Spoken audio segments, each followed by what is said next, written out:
Mais uma vez, bom dia a todos, a paz do Senhor Jesus Cristo. Vamos abrir nossas Bíblias na carta de Paulo aos Efésios, capítulo 2.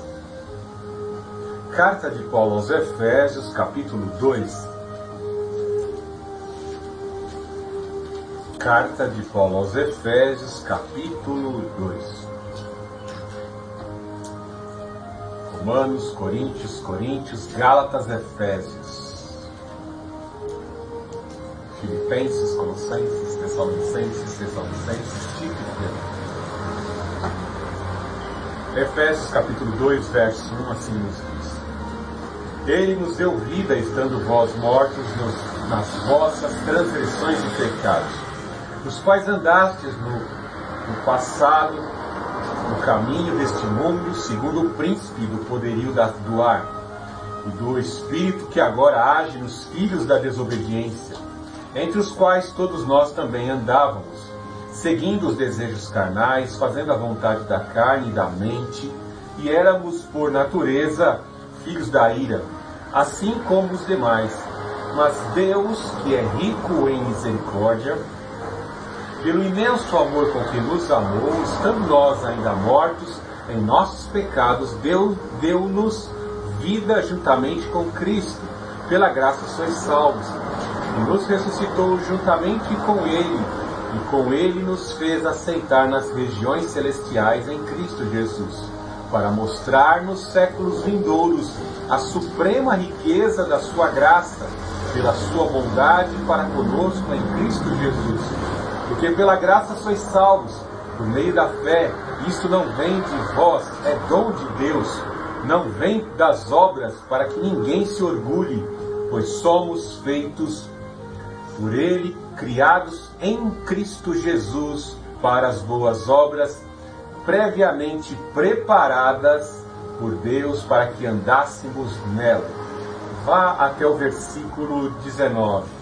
Assim não sois mais estrangeiros nem imigrantes, pelo contrário, sois concidadãos dos santos e membros da família de Deus, edificados sobre o fundamento dos apóstolos e dos profetas, e sendo o próprio Cristo Jesus a principal pedra de esquina.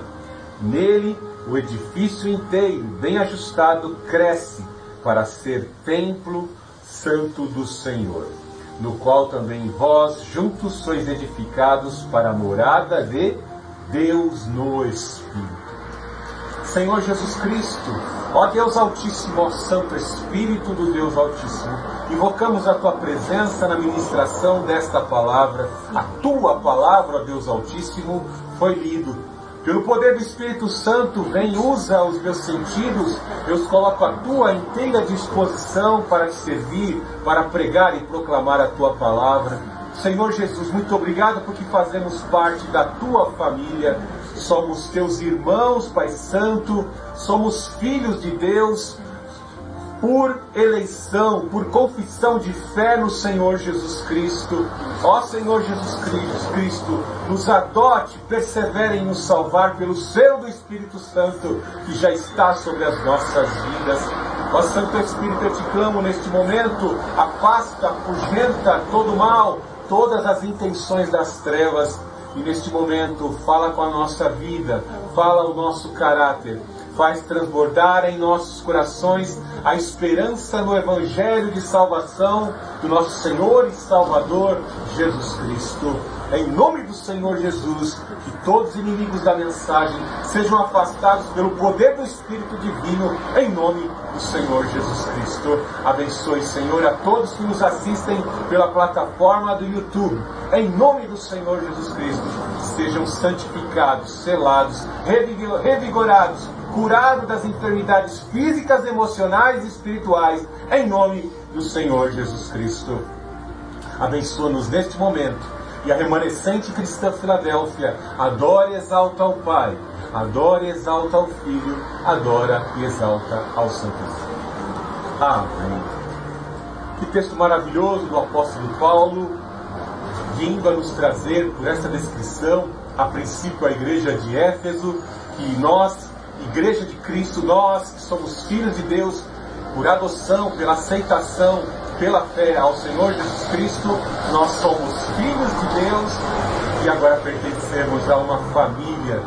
Nós temos um Deus Pai, o único Deus, o único Senhor.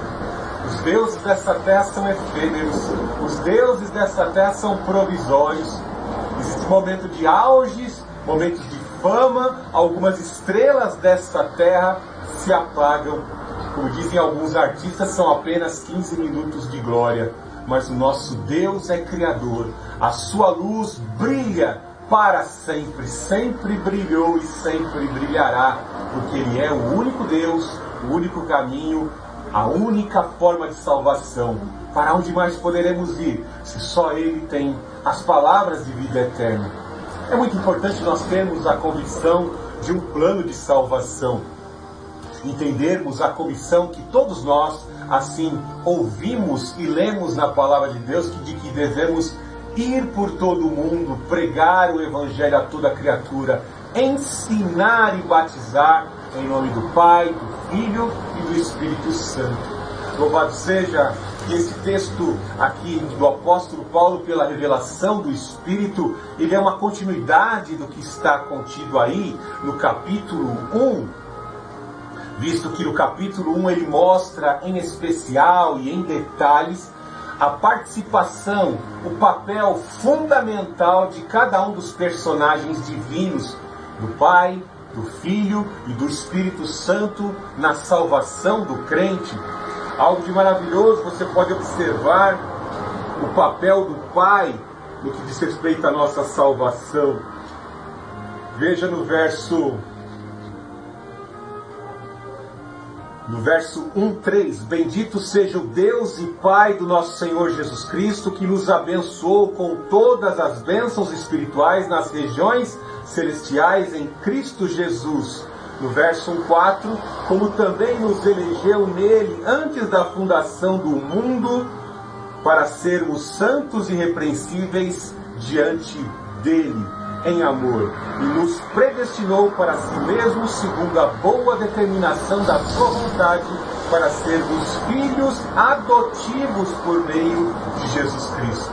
Veja o papel do Pai, Deus Todo-Poderoso, onisciente em sua natureza, capaz de saber tudo de antemão, tem conhecimento de todas as coisas, de todos os avanços da ciência, antes que as palavras nos saiam pelos lábios, o Senhor assim já sabe, e Ele assim predestinou o seu Filho, o Senhor Jesus, para pagar o preço de expiação dos nossos pecados.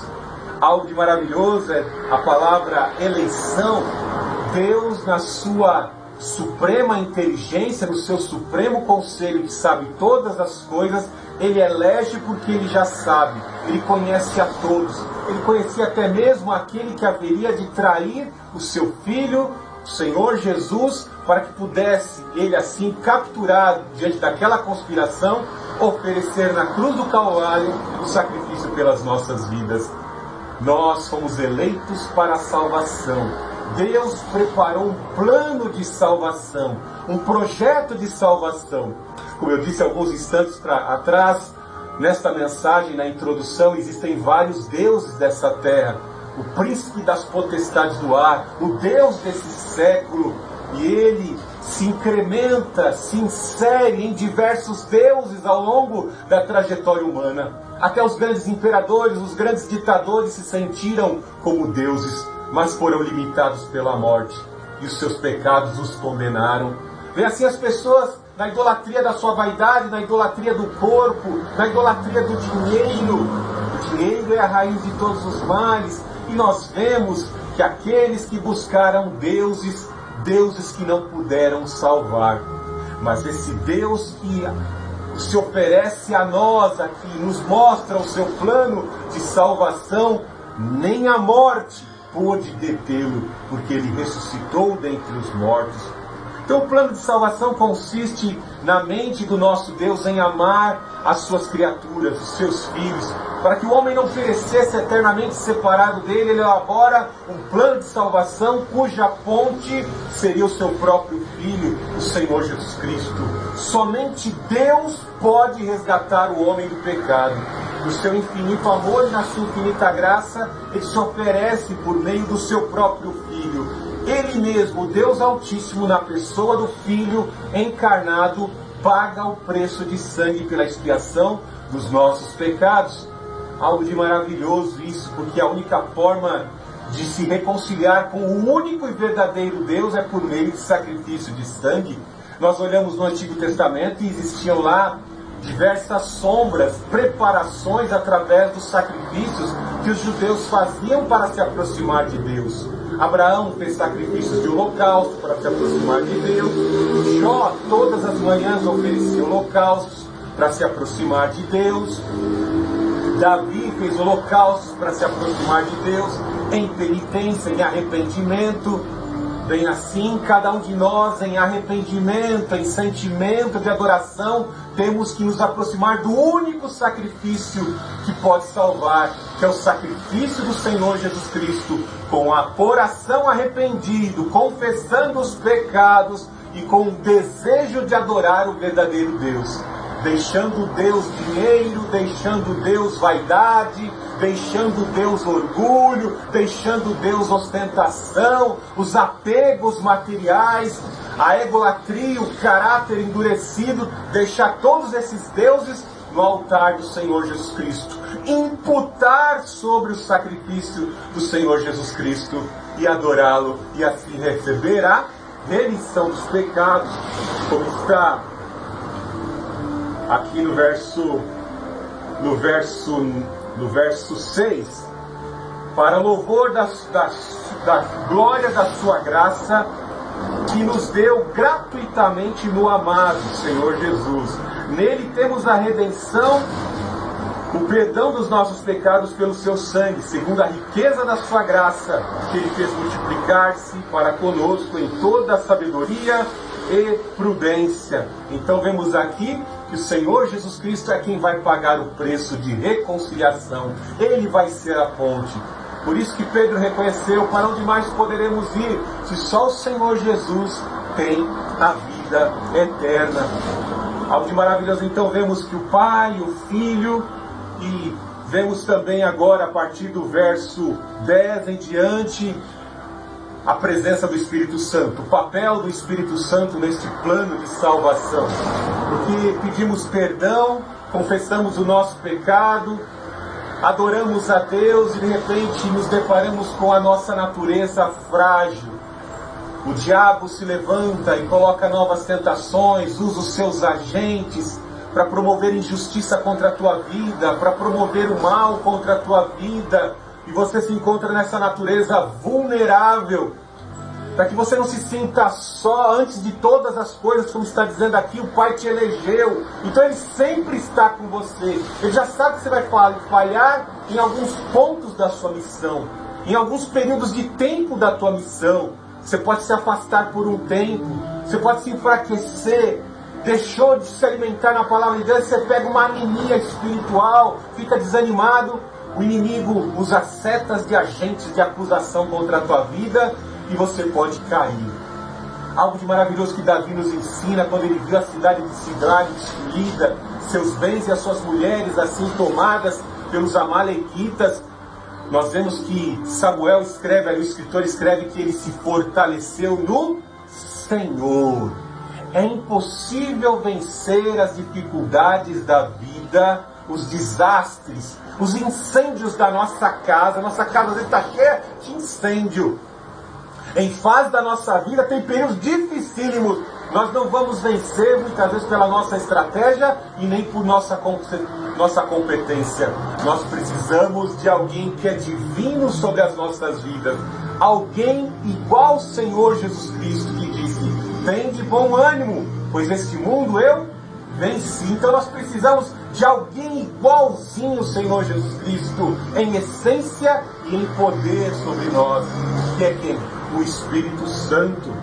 Veja no verso 10: para a dispensação da plenitude dos tempos, de fazer convergir em Cristo todas as coisas, tanto as que estão no céu como as que estão na terra. Nele também fomos feitos herança, predestinados conforme o propósito daquele que faz todas as coisas, segundo o desígnio da sua vontade, a fim de sermos para louvor da sua glória, nós os que antes havíamos esperado em Cristo. Nele também fomos feitos, nele também, vos tendo ouvido a palavra da verdade, o evangelho da vossa salvação, e nele também, querido, fostes selados com o Espírito Santo da promessa, que é a garantia da nossa herança, para a redenção da propriedade de Deus, para louvor da sua glória. Então vemos aqui que a garantia de que nós vamos ser salvos, a garantia de que aquelas promessas que ouvimos, que aqueceram o nosso coração, a garantia de que a nossa fé será fortalecida quando cairmos, ou quando pecarmos, ou quando sofrermos a injustiça, a garantia será o Espírito Santo em nosso viver para nos fortalecer. É impossível, como nos diz em Romanos capítulo 8, alcançarmos as promessas, a salvação e sermos filhos de Deus sem o Espírito Santo. É impossível, por isso que ele é uma garantia, como um selo, a ilustração de um selo. Quando você quer enviar uma carta para alguma região, você vai até a agência de correios e ali coloca, você paga o preço do selo. Pagando o selo é uma garantia de que a sua correspondência vai chegar ao destino. Bem assim, o preço de sangue já foi pago pelo Senhor Jesus Cristo. Ele colocou o selo, a língua de fogo sobre a tua vida, tem labareda de fogo sobre a tua vida, para que você alcance as promessas e alcance a salvação. Esse texto nós temos que ter em nossas consciências, o plano de salvação oferecido por Deus, tanto nós como aqueles que vão ouvir, porque nós temos uma comissão: ide por todo o mundo, pregar o Evangelho a toda a criatura, ensinai, batizando em nome do Pai, do Filho e do Espírito Santo, fazendo missões urbanas em nosso ambiente de trabalho, na rua, em oportunidades que o Senhor nos abre, dentro do ônibus, ou às vezes no Uber, ou em qualquer outra situação. Nós temos que estar fazendo evangelismo, e precisamos do poder para perder a timidez. Precisamos do poder, porque nem sempre aqueles que ouvem o Evangelho são pessoas receptivas e educadas, às vezes agem com resistência e arrogância. Nós precisamos do poder, porque também sofremos por pregar o Evangelho.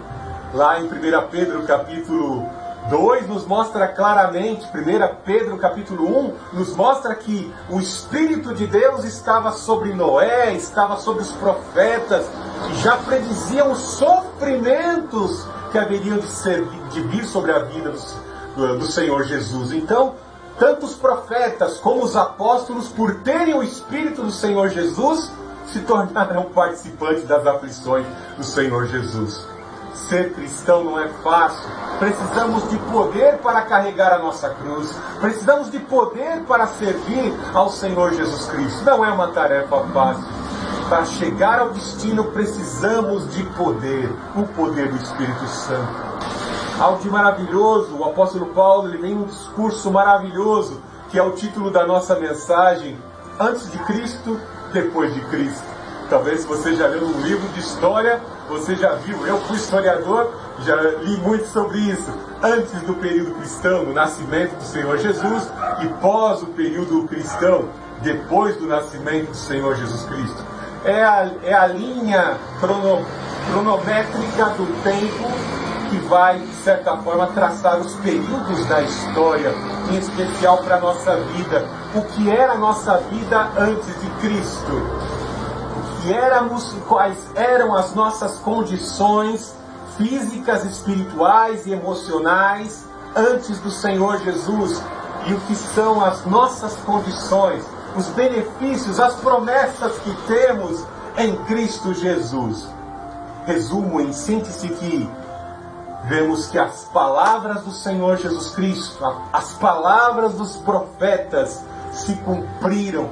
Mais de 256 profecias messiânicas se cumpriram só na última semana da Páscoa, se não me falha a memória o número.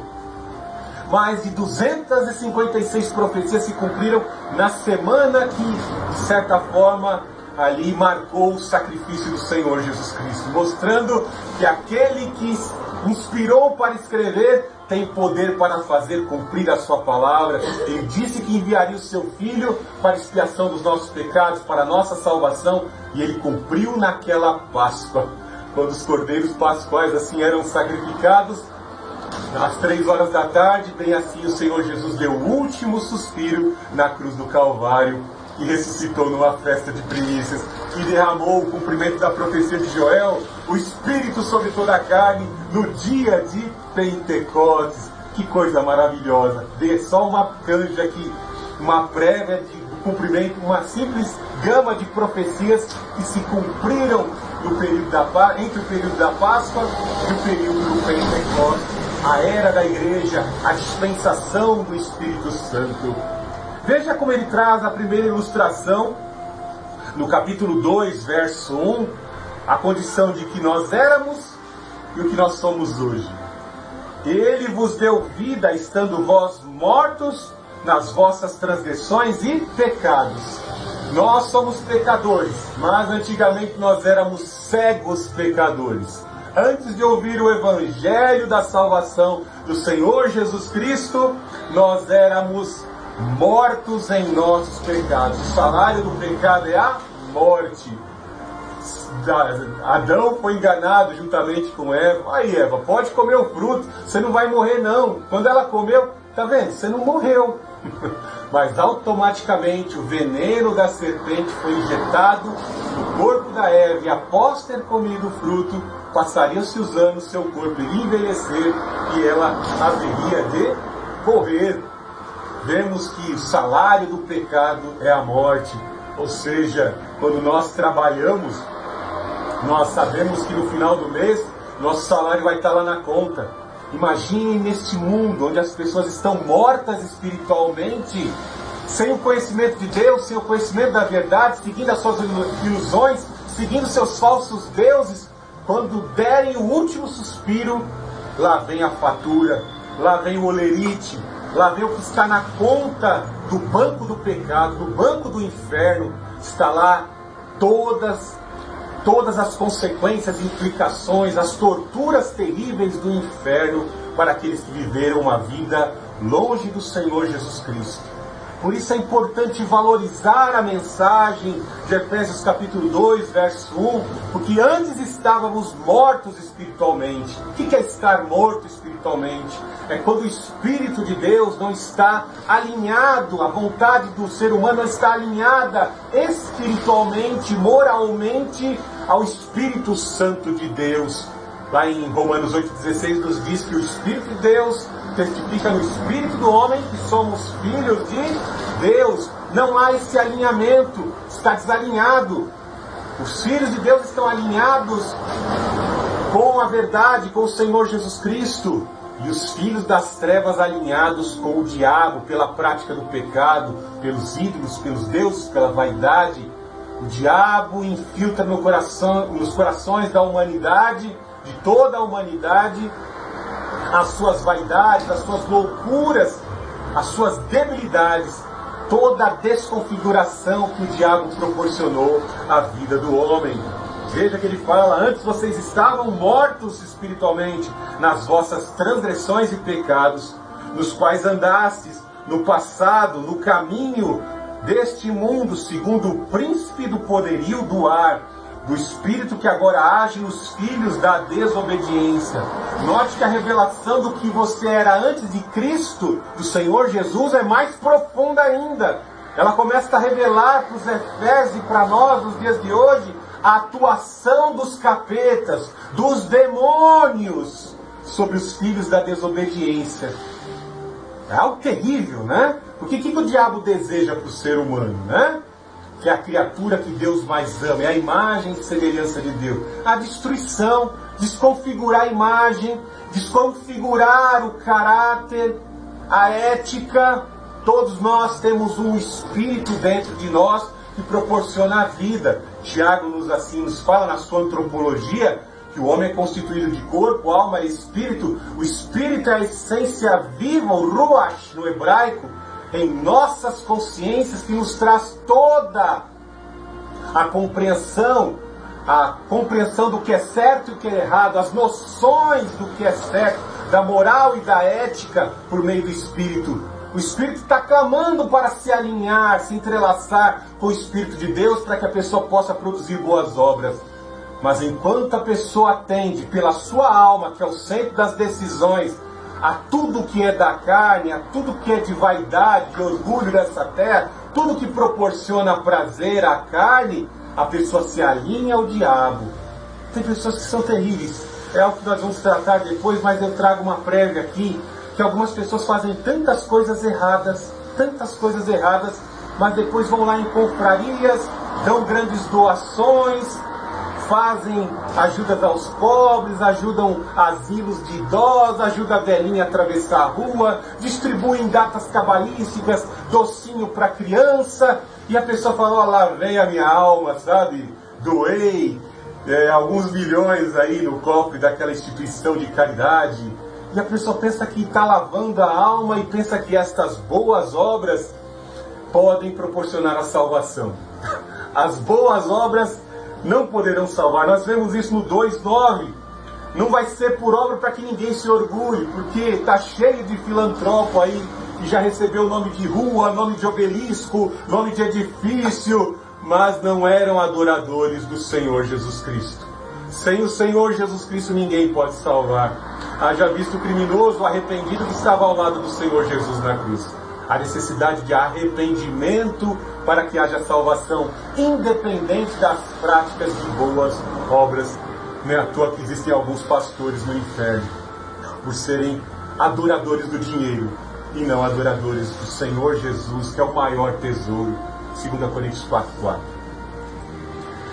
Veja então que ele revela aqui o príncipe do poderio do ar, indicando que as castas demoníacas supervisionam devidamente, sistematicamente organizadas sobre a superfície da terra, observando os seres humanos, as brechas que os seres humanos dão para que eles possam atuar, desde o trânsito às atividades do ambiente de trabalho. Ali estão os demônios atentos, rodeando como leões, buscando oportunidades para acharem seus agentes, uma forma de atuação na vida das pessoas.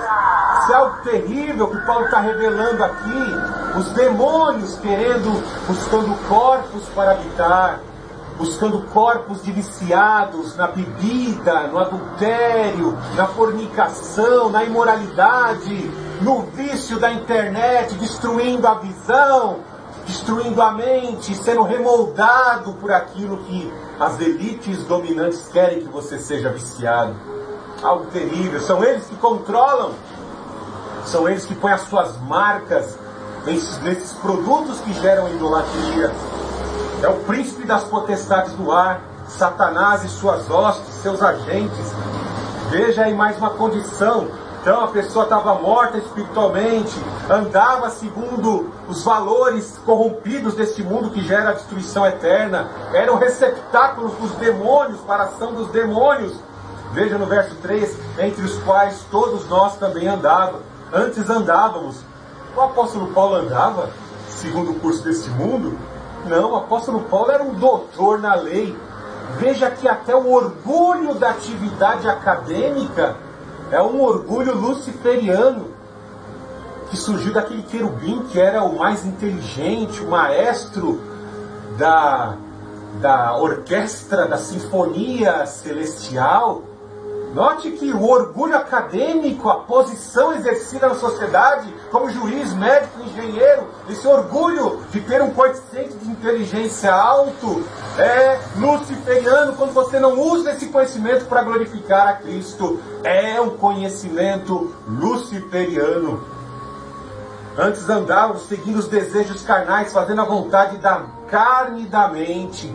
Volta a reiterar novamente a importância de nós cuidarmos da nossa alma, alimentarmos a nossa alma com a palavra de Deus, para que no momento das decisões, para que no momento em que tenhamos que fugir das tentações, nós nos lembremos de José, nós nos lembremos de Davi, nós nos lembremos da palavra de Deus, de como o Senhor Jesus Cristo agiria naquela situação, por causa do conselho da palavra de Deus. Lâmpada para os meus pés é a tua palavra e luz para os meus caminhos. Veja, fazendo a vontade da carne e da mente, éramos por natureza filhos da ira, assim como os demais. Não se engane, não se iluda com discursos politicamente corretos, onde vemos pessoas degeneradas, degradadas, pessoas que praticam imoralidade, as quais já estão afirmadas na palavra de Deus, mas que a TV Globo, a Rede Globo, os programas de entretenimento passam a maquiagem e fala que é bom homem, que é pessoa boa, que Deus ama, todo mundo é filho de Deus. Muito cuidado com isso. Paulo acabou de afirmar que somente aqueles que aceitaram o Senhor Jesus Cristo, sem santificação ninguém verá Deus, poderão ser salvos. Então não se engode. Eu não posso nem usar os termos aqui no YouTube, senão eu já não consigo nem pôr essa mensagem aí no YouTube, porque essa plataforma que a gente usa aqui já foi tomada por Satanás e seus agentes. Algo terrível. Não se iluda com o discurso da voz do povo. Lembra do discurso do Pelé? Está vendo? A voz do povo é a voz de Deus. A voz do povo é a voz de Deus. A voz do povo pediu o sacrifício do Senhor Jesus Cristo. Em detrimento do Senhor Jesus Cristo, escolheram um ladrão revolucionário, um salteador. Para você entender que nem sempre a voz do povo é a voz de Deus. Veja no verso 4. Mas Deus, que é rico em misericórdia, pelo imenso amor com que nos amou, estando nós ainda mortos em nossos pecados, deu-nos vida juntamente com Cristo, pela graça sois salvos. Você percebe na conjugação, na conjugação do pretérito perfeito, do modo indicativo, aquilo que éramos antes de Cristo. Em que condições estávamos? Estávamos mortos espiritualmente, não tínhamos comunhão com o Espírito de Deus, resistentes à obra que o Espírito Santo queria realizar em nossa vida.